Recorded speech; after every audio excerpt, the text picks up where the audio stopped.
Personne ne va réussir en priant Dieu. Absolument personne. Je répète, personne ne va réussir en priant.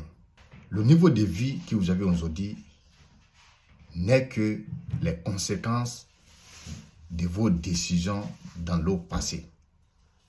Ça peut être vos décisions ou bien les décisions des parents. En tout cas, ce sont des décisions de quelqu'un à un moment donné de votre vie. Mais la grande partie, ce sont vos décisions. Le niveau de vie que vous avez aujourd'hui, votre statut, le niveau de connaissance, n'est-ce pas? Le niveau de réseautage, le niveau d'expérience, tout ce que vous avez aujourd'hui, ce ne sont que des conséquences de vos décisions dans le passé. Lorsque vous posez de bonnes décisions, vous allez avoir de bons résultats. En fait, c'est la règle de la nature. Bonjour les amis, bonjour. Je suis Sangaram Balele, pour ceux qui ne me connaissent pas. Je suis un écrivain et auteur de 2 livres. Bienvenue à toutes et à tous. Bienvenue à l'école de la vraie vie où chaque expérience est une leçon. Chaque jour, une opportunité d'apprendre et de grandir. Et surtout, chaque échec, un tremplin vers le succès. Ici, c'est l'école de la vraie vie. On apprend tout ce que l'école classique ne peut jamais nous enseigner.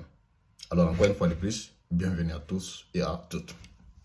Vous savez, les gens interprètent très mal la religion. Il y a beaucoup de personnes qui ne veulent pas réussir et se cachent derrière la religion, n'est-ce pas, pour justifier leur médiocrité, pour justifier leur paresse, pour justifier leur incapacité d'assumer leur rôle en tant qu'être humain sur la terre. Vous savez, il y a des personnes qui ne veulent pas réussir. Il y a beaucoup de personnes sur cette terre qui ne veulent pas réussir. En fait, ils ont des souhaits.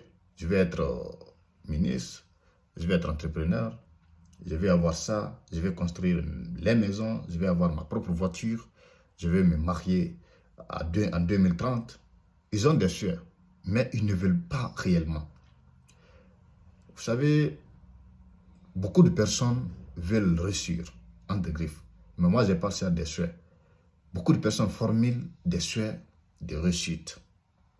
Mais personne d'entre eux ne veut vraiment réussir. Pourquoi? Parce qu'ils ne sont pas prêts à payer le prix. Lorsque vous voulez réussir, il faut payer le prix. Chaque chose a un prix. Même boire de l'eau a un prix. Tout se paie dans la vie. Rien n'est gratuit. Absolument rien. Pour ceux qui sont croyants, ça peut être chrétiens, musulmans, bouddhistes, je ne sais pas, savent que la prière seule ne peut pas suffire. Je ne dis pas que la prière n'est pas importante, ok? Mais la prière n'a de l'importance qu'après des efforts. Vous allez d'abord fournir des efforts, après vous allez prier pour que Dieu vous aide sur vos efforts. Même les prophètes, pour ceux qui lisent le Coran ou bien la Bible, tous les prophètes, la plupart des prophètes, vous allez dire, sont issus des familles très pauvres, des familles très modestes. Ils ont connu la galère, la souffrance, la misère. Parfois, ils dormaient sans manger. Mais ils se sont battus. Ils ne sont pas là.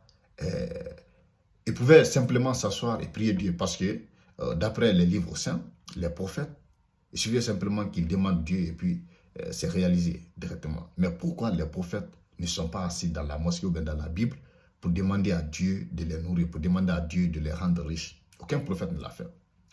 Tous les prophètes sont battus sur le terrain. Ils ont été là. Ils ont mouillé comme les autres. Ils ont mouillé le maillot comme les autres pour subvenir à leurs besoins. Pour ceux qui sont musulmans, les musulmans le savent. Le prophète Mohammed sallallahu alayhi wa sallam était très pauvre.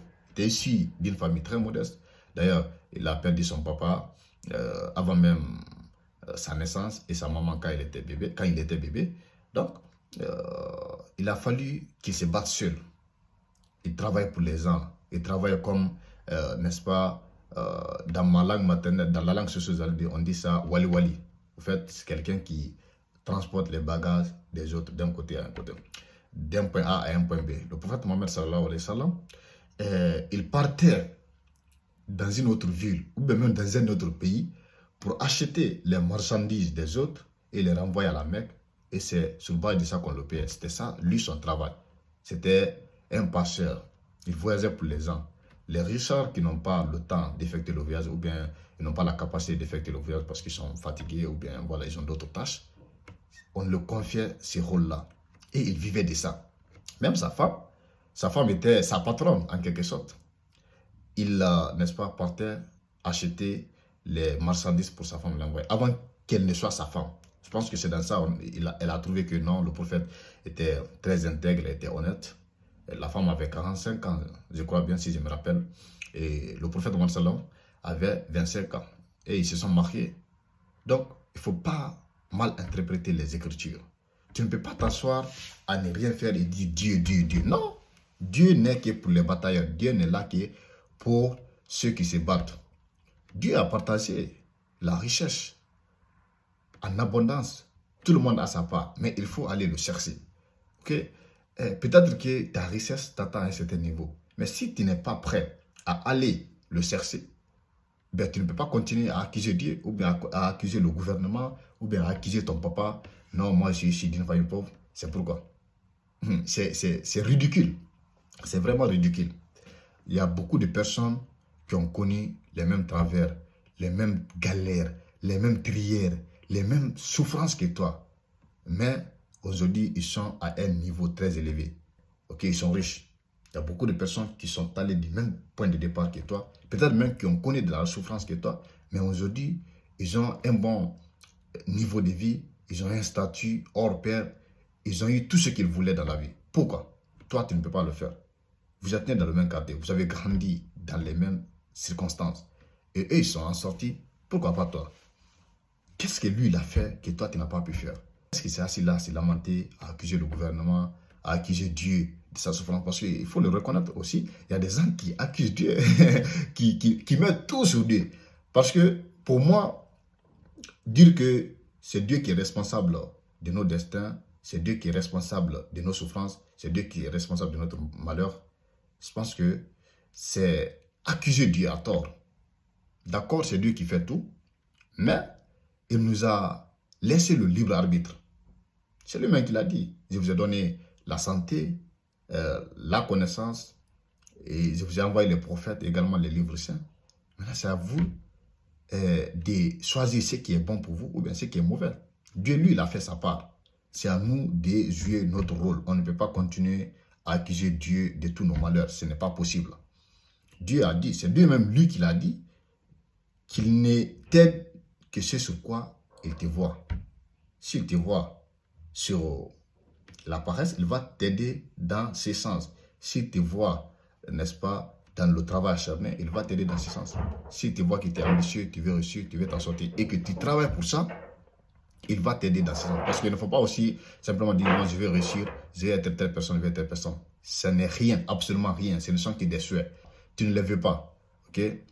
Ce sont des souhaits, tu ne veux vraiment pas ça. Vouloir, c'est quoi? C'est accompagner le souhait à l'action. C'est ça, vouloir. Vouloir, ce n'est pas s'asseoir et dire que je vais telle voiture, je vais telle maison. Non.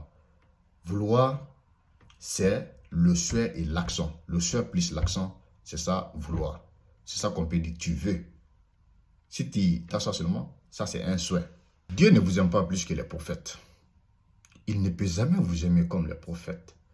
D'ailleurs, vous péchez, vous faites de n'importe quoi, et puis vous voulez qu'il vous aime plus que les prophètes. Pourquoi j'ai dit qu'il ne peut pas vous aimer plus que les prophètes? Parce que là où les prophètes ont travaillé dur pour réussir, ils ont travaillé dur pour subvenir à leurs besoins, ce n'est pas toi, un individu comme moi, un individu normal, qui va t'asseoir pour implorer Dieu pour qu'il fasse tout à ta place. C'est absurde, c'est ignorant, c'est irréfléchi, et je pense que ce sont des conneries. Excusez-moi du terme. Il faut te battre pour ce que tu veux. C'est la seule manière de t'en sortir. Dieu ne peut pas tout faire. Votre destin, c'est vous qui le façonnez. Laissez-moi vous dire une chose. Le niveau de vie que vous avez aujourd'hui n'est que les conséquences de vos décisions dans le passé.